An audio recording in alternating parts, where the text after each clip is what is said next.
Muy buenas tardes, amados hermanos. Dios los bendiga. Hoy estaremos orando y alabando al Señor en medio de esta cuarentena, pero con la fe puesta en el Señor. Isaías 29, versículo 13 dice, pues el Señor, porque este pueblo se acerca a mí con su boca y con sus labios me honra, pero su corazón está lejos de mí. Y su temor de mí es más que un mandamiento de hombre que lo ha sido enseñado. Queridos hermanos, oremos y alabemos al Señor. Tenemos que orar con fe y estar constantemente orando para que no caigamos en tentación. Marcos 14, versículos 38 dice el Señor, velad y orad para que no entréis en tentación. El espíritu a la verdad está dispuesto, pero la carne es débil. Oremos, amados hermanos. Oh Padre Celestial, que estás en la gloria, hoy te alabamos, te glorificamos y toda nuestra honra sea para ti, mi Señor. Gracias, Padre, por ese sacrificio de derramar tu preciosa sangre en la cruz del Calvario, para que nuestros pecados fueran perdonados y tuviéramos vida eterna. Por eso te reconozco como mi único Salvador, porque tú eres la resurrección y la vida eterna. Oh mi Señor, te pido humildemente por nuestros hermanos de Casa Iglesia, por nuestros pastores, que los protejas, por nuestra hermana Katia, que está quebrantada de salud. Mete tu mano poderosa para que ella se restablezca, porque tú eres un Dios misericordioso y bueno. Gracias, Dios, porque en medio de esta situación me das nueva fuerza. Muestro tu gran poder. Iluminas mi camino, que aunque sea difícil contigo, mi yugo es fácil y ligera mi carga. Así como el samita caminó contigo y lo guiaste por senda de justicia, lo libraste del temor y le diste descanso. Hoy puedo decir con toda seguridad y fe, me siento muy seguro porque sé que estás a mi lado. Gracias, Padre, por darme esa maravillosa alegría que solo tú puedes brindar, esa paz que sobrepasa todo entendimiento. En el nombre de Jesús seré fuerte y valiente. No tendré miedo, porque tú eres mi pastor y contigo nada me faltará. He orado en el nombre del Espíritu Santo. Amén.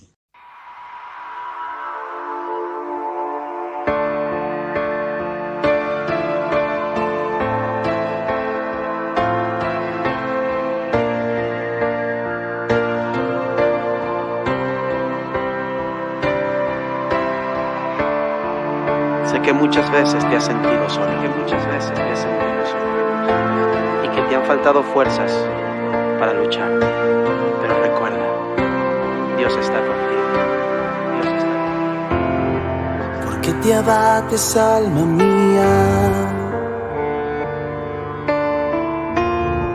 Y no esperas en el Señor. ¿Por qué agachas la mirada cuando el que está contigo es mayor?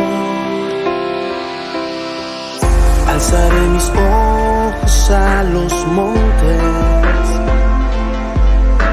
¿de dónde vendrá mi socorro sino de ti? Clamaré a Jehová aún sin fuerzas, y Él me responderá, Él me levantará. Como las águilas he de volar, tú me levantarás en medio de tormenta y de tempestad. Tú me levantarás y de mis temores tú me librarás. Tú me levantarás atribulado en todo y angustiado.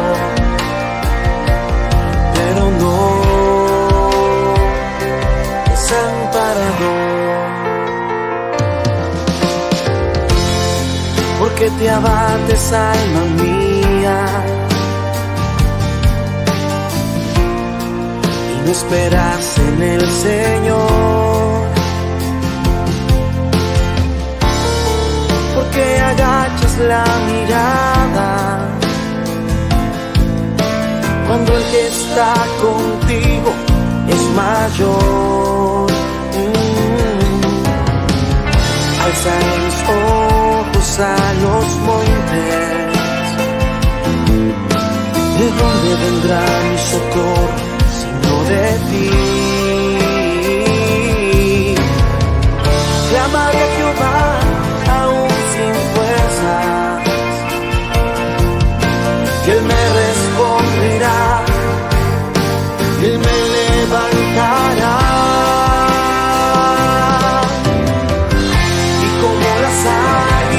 De volar, me levantará en medio de tormenta y de tempestad, me levantará y de mis temores tú me librarás, me levantará atribulado en todo y angustiado,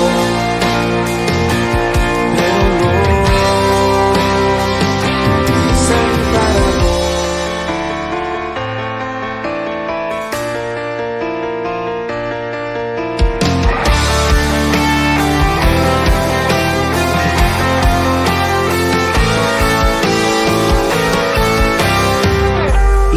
Las águilas he de volar, tú me levantarás en medio de tormenta y de tempestad, me levantarás y de mis temores tú me librarás, me levantarás atribulado en todo y angustiado, pero no desamparado.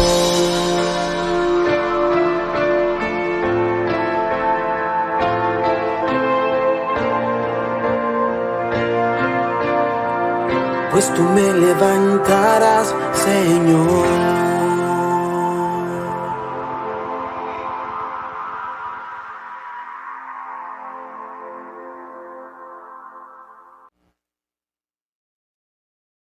Dios les bendiga, hermanos. Hoy estaremos reflexionando sobre la parábola del fariseo y el publicano que está en el libro de Lucas, capítulo 18, de versículos del 9 al 14.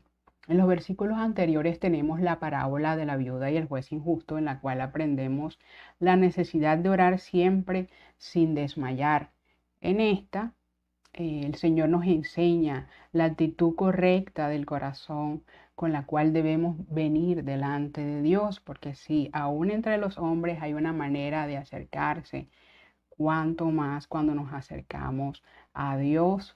Estamos tan habituados a tratar con los hombres a los cuales podemos influenciar, a los cuales podemos impresionar, a los cuales nos podemos acercar en virtud de nuestros méritos, por nuestros contactos, de los cuales podemos esconder aspectos de nuestra vida que quizás no nos agraden tanto, que quizás puedan dar una mala imagen. Delante de ellos podemos proyectar una vida exitosa, buscar parecer buenos, y muchas veces queremos venir delante de Dios de la misma manera y se nos olvida que Él no es hombre, que Él es Dios y que Él es un Dios santo y nosotros pecadores, que Él no ve lo que mira el hombre, Él mira el corazón, Él examina nuestras motivaciones, que cuando nos acercamos a Dios, toda nuestra vida se acerca delante de Él, toda nuestra vida está descubierta delante de sus ojos, no hay vida privada, no hay vida pública, todo está descubierto delante de Él. Y sobre todo muchas veces olvidamos que es Él y no nosotros los que establecemos la manera en la que debemos acercarnos a Él. Pero leamos el texto. A unos que confiaban en sí mismos como justos y menospreciaban a los otros, dijo también esta parábola. 2 hombres subieron al templo a orar. Uno era fariseo y el otro publicano. El fariseo puesto en pie oraba consigo mismo de esta manera: Dios, te doy gracias porque no soy como los otros hombres, ladrones, injustos, adúlteros, ni aun como este publicano. Ayuno 2 veces a la semana, doy diezmo de todo lo que gano. Mas el publicano, estando lejos, no quería ni aun alzar los ojos al cielo, sino que se golpeaba el pecho diciendo: Dios, sé propicio a mí, pecador. Os digo que éste descendió a su casa justificado antes que el otro, porque cualquiera que se enaltece será humillado, y el que se humilla será enaltecido. Aquí tenemos dos hombres muy distintos entre sí, por los opuestos de la sociedad, de quienes se tenía una opinión muy diferente, de quienes se esperaba cosas muy diferentes, por lo que se podía ver a simple vista. Los fariseos, pues líderes religiosos, hombres dedicados al estudio y la interpretación de la ley, estrictos observadores de esta, eran tenidos por hombres justos, para muchos ejemplo de piedad, y en contraste tenemos a los publicanos, judíos al servicio del gobierno romano, cobradores de impuestos, con frecuencia deshonestos, que usaban su posición para lucrar, para enriquecerse, y eran tenidos por ladrones, por traidores, por hombres impíos de lo más vil de la sociedad. Y aquí están estos dos hombres acercándose de manera muy diferente. Vemos que la actitud del corazón de ellos nos muestra que muchas veces las apariencias engañan. Dice la escritura que ambos vinieron con la intención de orar al templo, pero vemos que uno solo recibió gracia divina. ¿Por qué? Pues por la manera en que se acercaron a la presencia de Dios. Aquí vemos que el fariseo se acercó con orgullo en su corazón, lo cual lo llevó a pecar de muchas maneras. Primero, el fariseo se acercó confiado en sí mismo, porque esta es una de las cosas que hace el orgullo. El orgullo saca a Dios del panorama y pone la mirada en nosotros mismos, nos hace creer que han sido nuestra inteligencia, nuestra fuerza, nuestra sabiduría, nuestros méritos los que nos han llevado a lograr esas cosas que tenemos. Y aquí está este fariseo pensando que eran sus obras lo que lo calificaban para estar en la presencia del Señor y ganar su favor. Y esta clase de pensamiento es el pensamiento del mundo, que piensa que porque tú hagas algo obtendrás algo, la ley de la retribución. Y cuando nos acercamos a Dios con esta manera de pensar, nos vamos a relacionar con Él de una manera muy equivocada, porque muchas veces vendrán pensamientos a nuestro corazón de que porque nosotros asistimos religiosamente a los servicios, porque nosotros ayunamos, porque nosotros vigilamos, porque servimos en la congregación, entonces Dios tiene que tener una mayor disposición hacia mí. Dios debe tener una disposición quizás hasta de complacencia, y muchas veces queremos hacerlo deudor nuestro. Incluso podemos llegar a pensar que Dios me debe ese ministerio, Dios me debe esa casa, Dios me debe ese empleo, esa posición, porque pensamos muchas veces que así es, pero se nos olvida que Dios no es deudor de nadie. Los deudores aquí éramos nosotros, y Dios canceló nuestra deuda. Así que debemos cambiar esa manera de pensar, como dice Romanos 12:2, ser transformados y no conformarnos al mundo. Tener presente siempre que es por la gracia de Dios que nosotros podemos tener todas las cosas que tenemos, y no es por nuestros méritos, no es por nuestras obras.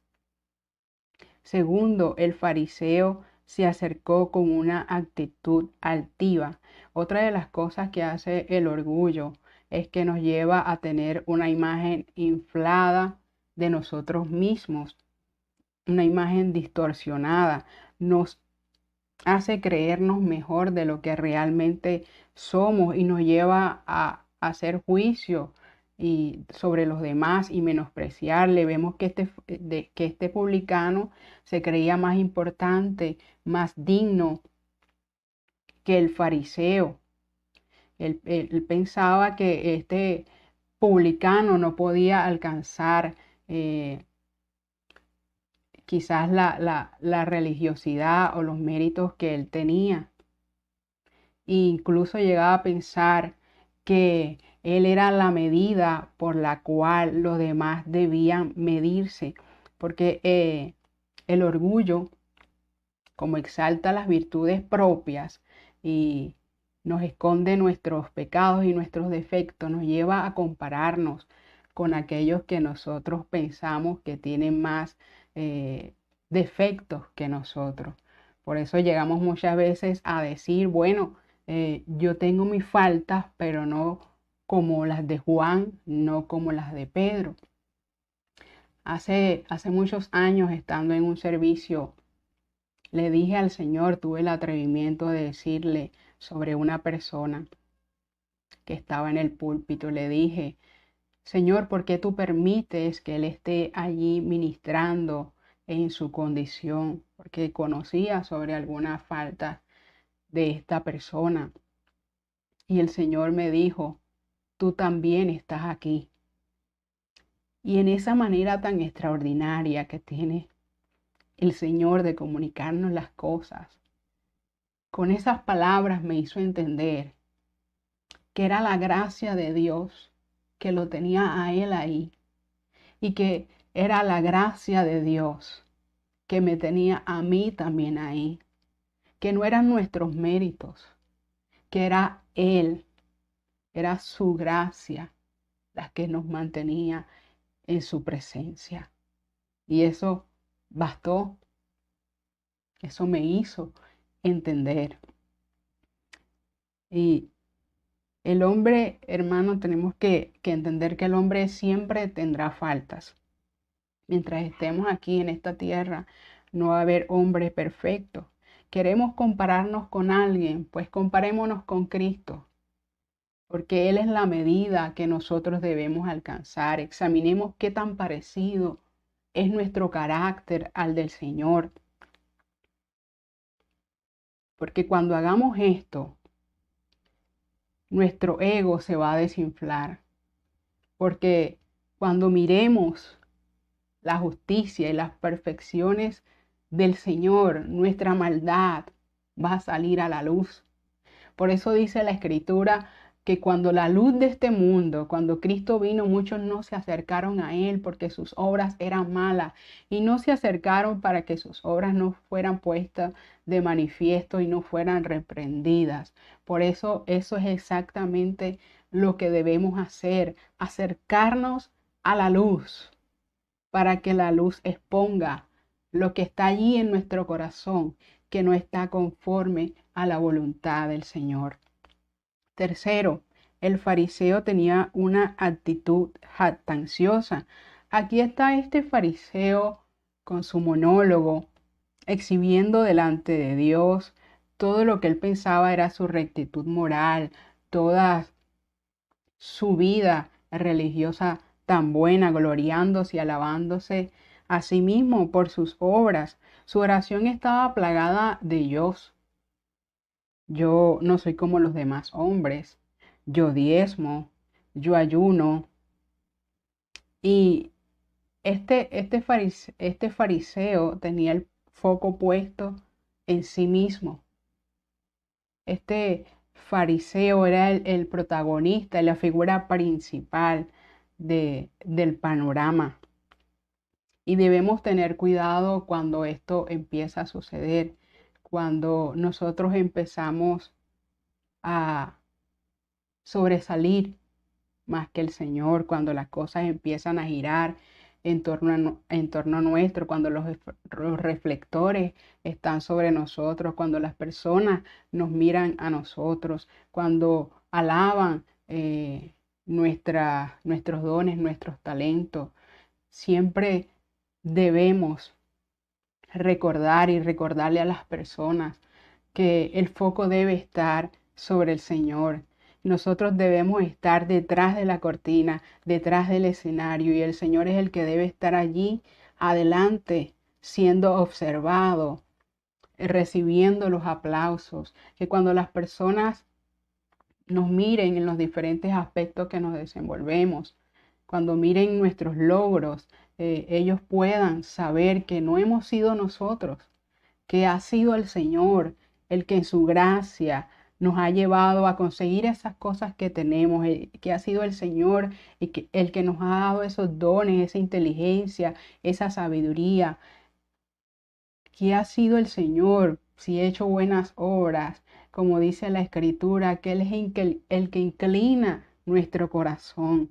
Él es el que pone el querer como el hacer. Él es el que aún antes de la creación preparó buenas obras para que anduviésemos en ellas. Entonces, ¿de qué tenemos para jactarnos?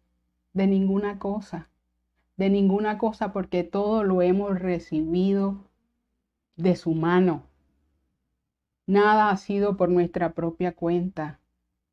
Todo es de Él. Él es el autor de todas las cosas. Así que la gloria debe ser para Él, y el que debe brillar siempre debe ser Él. Todas estas actitudes, si no nos arrepentimos, nos van a llevar solamente a la humillación y a la ruina. En las Escrituras vemos la caída de hombres, de reyes, de naciones, justamente por esto, por estas actitudes, por este pecado. Y lastimosamente descubrieron en su ruina que cuando Dios no está por nosotros, no hay poder ni fuerza que nos mantenga de pie. Así que esto es algo que no debemos tomar a la ligera. No es algo que podamos decir: de esta agua no beberé, esto no me pasará a mí, porque ya el solo hecho de decir ese quiere decir que ya algo de eso está en nuestro corazón. El apóstol Pedro dijo muy confiado de sí mismo que aunque todos traicionaran al Señor, Él no lo haría, que Él incluso iría hasta la muerte por Él. Y vimos que no fue así, vimos que fracasó, porque no debemos olvidar que estamos en este mundo luchando con nuestra carne, que estamos en este mundo donde el enemigo está como león rugiente, buscando a quien devorar, que tenemos un corazón engañoso y perverso. Así que no debemos confiarnos de nosotros mismos, ni pensar que porque, bueno, hoy estamos muy bien espiritualmente, mañana no nos pueda pasar. Tenemos a hombres como David, el rey Usías, Ezequías, que de corazón sirvieron al Señor con entrega y no estuvieron exentos de padecer estas actitudes en un determinado momento. Gracias a Dios que el Señor los guió al arrepentimiento, ellos fueron restaurados, pero los que no sufrieron la humillación y no pudieron levantarse, porque como dice las Escrituras, Dios abomina al altivo de corazón y los mira de lejos. El Señor resiste a los soberbios y da gracia a los humildes. Cercano está Jehová a los quebrantados de corazón y salva a los contritos de espíritu. Por eso el publicano fue justificado, porque la única manera aceptable de venir delante del Señor es en humillación y arrepentimiento. Vemos que el publicano vino con un profundo pesar en su corazón por su pecado y se golpeaba el pecho con un total sentido de indignidad, que ni siquiera quería acercarse a la parte más interna del templo, ni siquiera quería alzar la mirada delante de Dios. Él vino con manos vacías, él vino delante de la presencia de Dios humillado y, y con una correcta apreciación de sí mismo, porque dice en el original, con referente a la palabra pecador, que era el pecador, o sea, el pecador por excelencia, el pecador más grande. Por eso no tenía justificación, por eso él no miraba hacia los lados, tratando de justificarse o de sentirse mejor con el pecado del otro. No, él simplemente dijo: Señor, sé propicio a mí, pecador. En pocas palabras, Señor, yo soy un vil pecador y tú eres un Dios santo. Y no hay manera alguna en que yo, un impío, pueda acercarme delante de tu santidad si tú no me ayudas. Ten misericordia. Y cuando este hombre se humilló, cuando este hombre no ocultó su pecado, sino que lo reconoció delante de Dios, la gracia de Dios, la suficiencia de Dios llenó la insuficiencia de él y fue justificado. Porque el Señor, como dice aquí la parábola, exalta a los que se humillan. Y es que esto es lo que debemos tener siempre en cuenta, que es por gracia. De principio a fin es por gracia. La única razón por la cual yo puedo venir delante de la presencia de Dios es Cristo. Es y siempre será Cristo. No hay otro medio, no hay otro camino, no hay obra que yo pueda hacer. Las obras más buenas que yo pueda hacer están teñidas por mi pecado. Así que es gracia de principio a fin. Y este hombre, cuando se humilló, alcanzó gracia divina. Así que debemos venir al Padre y pedirle como David: Señor, examíname. Señor, conoce mi corazón. Ve si en mí hay camino de perversidad y guíame por el camino de justicia. Señor, límpiame con un hisopo. Saca de mí, Señor, lo que no te agrada. Quita de mí, Señor, toda jactancia. Quita de mí, Señor, toda confianza en mí mismo. Que yo pueda, Señor, depender de ti diariamente. Que yo pueda venir confiado únicamente en la justicia de Cristo. Esto, hermano, es lo que debemos tener siempre presente. La actitud correcta que debemos tener para acercarnos al Señor, a un Dios santo. Nosotros pecadores, humillados y arrepentidos, postrados delante de nuestro Dios. Que el Señor tenga misericordia de nosotros y nos ayude siempre a venir delante de Él de esta manera. Dios les bendiga.